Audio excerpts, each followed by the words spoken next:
para mí no fue ninguna sorpresa, ustedes lo saben. Yo siempre dije que Trump tenía grandes posibilidades de ganar las elecciones. También dije que los norteamericanos estaban eligiendo entre dos candidatos que, más allá de quién le caiga bien o el quién le caiga mal, los ambos yo entendía que no eran buenos para el electorado norteamericano en estos momentos. Esa es mi opinión muy personal. Pero lo que muchas veces queremos hablar, todos queremos saber en estos momentos por qué perdió el Partido Demócrata, sobre todo cuando venía desde el gobierno. Kamala Harris perdió por más de 50 votos electorales contra Donald Trump. Recordemos que allá se necesitan 270 para ganar. Sin contar que ya se perdió también la Cámara de Representantes y que al momento de ellos realizar este comentario había una lucha para mantener el control del Senado. ¿Por qué esto es importante? Porque esto haría una diferencia en cómo gobernaría Trump, puesto que si ganase el Senado, su mayoría sería total y gobernar en teoría sería mucho más fácil para este último sin tener a la oposición haciéndole contrapeso, pero también poniéndosela bastante difícil. Las victorias, señores, tienen muchos padres, pero las derrotas son huérfanas. Nadie quiere hacerse responsable cuando alguien pierde.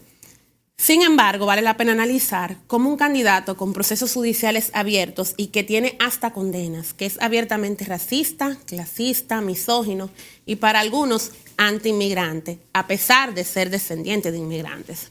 Y también hay que tomar en cuenta que es el de más edad, por qué razones fue escogido y hasta la fecha pudo ganar las elecciones a Kamala Harris, que hasta el momento no tiene gran cola que pisarle y que a mi juicio todo tiene una explicación.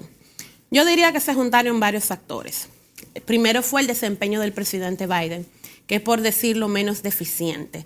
Yo diría que él está acabando su carrera con más sombras de la que debería, teniendo en cuenta que fue exitoso en la mayor parte de su vida.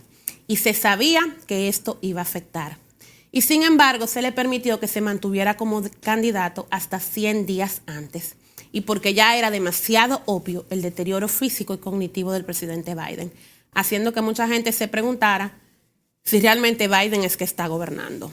Esto hizo que cualquiera que tomase su relevo no tuviese tiempo suficiente para crear una campaña cohesionada que le permitiera remontarse sobre los errores de su antecesor. 100 días, señores, no son nada en la creación de una campaña ganadora, sin hablar del desengaño de una población que sabe que su partido les engañó.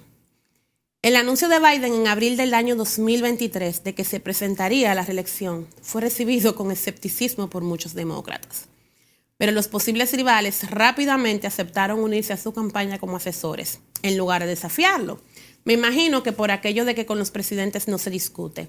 Esa tradición, en este caso, yo diría que cobardía les salió caro. Aquí tenemos un caso parecido, cuando Hipólito decidió que se iba a reelegir y los candidatos o los presidenciables del PRD en ese momento decidieron apoyarlo en vez de pelear por la candidatura y posiblemente la situación del PRD hubiese sido distinta.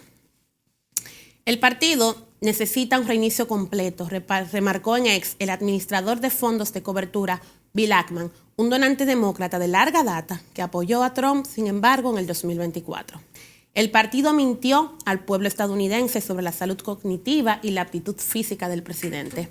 Y luego no realizó una primaria para reemplazarlo, subrayó Ackman. Y eso para ponerles un ejemplo de cómo estaban pensando los votantes, sobre todo demócratas, en los Estados Unidos. Luego tenemos el desempeño de la campaña como tal de un tiempo para acá. ¿Por qué? Porque las encuestas no dejan de fallar. De hecho, se esperaba que los números serían mucho más cerrados y no fue así. Y fue curioso leer cómo la jefa de campaña de Harris admitió que estaba sorprendida y dolida y que pensaba que sería distinto, lo que indica para mí una de varias hipótesis. Primero, el partido y el equipo estaban desconectados de la realidad y vivían en una burbuja, porque este era un resultado previsto, aunque con los números hubiese ciertas discrepancias.